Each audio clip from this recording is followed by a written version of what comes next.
Illegal immigration crisis at the southern border is reaching a dangerous tipping point with the anticipated end of Title 42 this Thursday. Border cities have declared states of emergency, and U.S. Border Patrol is reporting upwards of 9,000 immigrants entering daily. Theo Hernandez reports on how this crisis is about much more than meets the eye. Most of the images we see from the southern border illegal immigration crisis look like this. Near ports of entry, where alleged asylum seekers turned themselves in by the thousands to Border Patrol for processing. But during our last assignment in El Paso, Texas, we drove almost 2 hours east toward Hudspeth County, a remote area called Neely's Crossing. It's unimaginable. You are on the side of Mexico. You get dropped off by a coyote, and you have to just come right across here. And it's a 2 to 3 day trek until you get to maybe Interstate 10.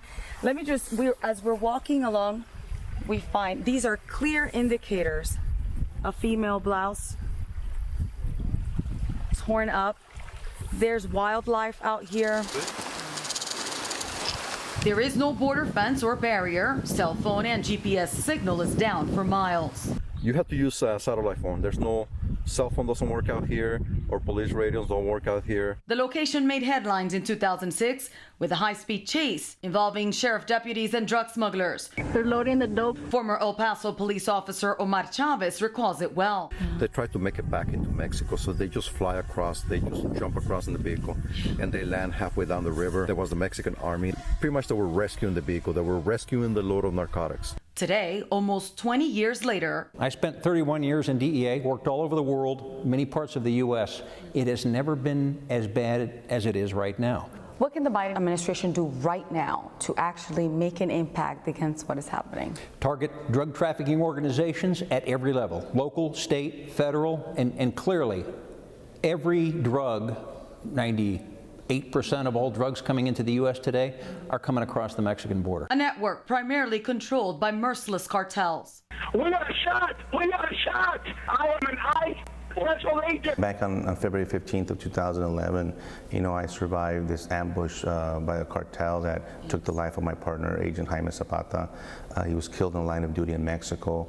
I'm here by the grace of God after being shot 3 times. And it's very frustrating to have an administration, I'm talking from the president down to the Department of Homeland Security and the Secretary of Homeland Security, inventing or fraudulently using our system, the asylum system, the parole system, and that's what I'm seeing right now, allowing people to come into the country using and interpreting these laws or these policies that we have to their advantage for an open border policy. According to Avila, the lack of assimilation is contributing to cartel violence and crouching on U.S. neighborhoods. They don't want to assimilate to the United States. That means they don't want to be Americans. What I'm seeing now is people from all over the world wanting their country here. He says the recent execution-style shooting in Cleveland, Texas by Francisco Oropesa was a cartel hit. I mean, this is crazy. Yeah. This is cartel violence in our land. Meanwhile, back at the ranch in Hudspeth County, Lester Talley just hopes to keep his family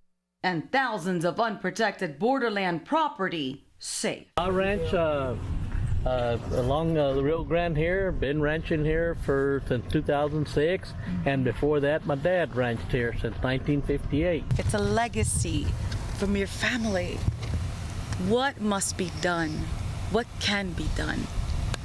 I don't know. It seems like, if they change this border policy and like say, have them come legally instead of illegally, that it's not even good for them because some of them lose their life. Victory News returns to El Paso this week to bring you live updates as the lifting of Title 42 unfolds. Greg? Wow. Right now, let's talk with America's Constitution coach, Victory News contributor Rick Green. Rick, you just saw that. Welcome to Victory News. The Border Patrol is preparing to perform a target initiative on the streets of El Paso Tuesday to catch any illegals with a criminal record. Then the DHS released a press release on Monday explaining the event and tipping off that it was taking place. How can a federal agency do that to our own border agents? Well, Greg, first of all, great to see you, man, and good to be back. And incredible reporting by Fior. Fantastic reporting. Thank you, Victory News, for bringing this truth to the American people that so few in our media are willing to do. And the truth that you just exposed, Greg, the fact that our own federal government is actually against us on this. Everything we're seeing, from the chaos in El Paso to the chaos we're going to see on the streets of America as these cartels, I believe, are going to wage war against us inside our own cities. All of this is the direct result of purposeful decisions by the Biden administration to open this border and allow this chaos to come in. And you're going to see, Greg, in the next few weeks, you're going to see President Biden try to swoop in and act like he's a hero trying to put a stop to all this stuff. He created this chaos by changing the policy purposely to allow for this. So this decision you're seeing by the feds to undermine our Border Patrol agents once again, we've heard it from the Border Patrol agents for years. You've exposed it and talked about it for years. We're now seeing the apex of it, and that rally we had last weekend at the Capitol to try to get the governor to seal the border. We're getting some action, not enough yet. We have to repel the invasion. We have to actually push them back across and literally place them back across the border and completely seal the border. But I think the feds are 100% in support of this chaos. Texas Governor Greg Abbott announced on Fox News his state was taking the next step to protect the southern border of the United States after reminding people President Trump's policies had resulted in the lowest number of illegal border crossings in decades. The governor said this. Under Biden, we have the highest border crossings ever. And with the elimination of Title 42, it's going to get only worse. We may have more people coming across the border a year than there are residents in the city of Chicago. So what we are doing is we are deploying today a new Texas Tactical Border Force made up of elite National Guard who are specifically trained for one thing. And that is to identify areas where illegal immigrants are trying to cross the border and to fill that gap and to repel them, to deny them access to entry into the United States. Governor Abbott said the tactical border units would be deployed to the hot spots where the cartels are attempting to bring illegals across most often. The specially trained state National Guard members will be physically turning back illegals into Mexico, and they will also be erecting razor wire fences to stop illegal entries. So, yeah, I've talked to Mayorkas a couple of times, and every time that I talk to him, he continues to have his head in the sand. He's either lying or really doesn't know what's going on.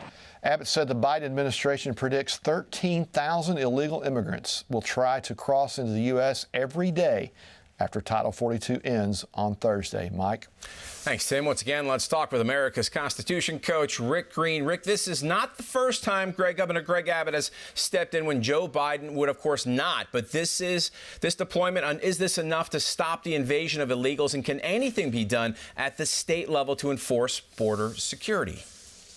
Well, these are great steps, Mike. It's definitely not enough.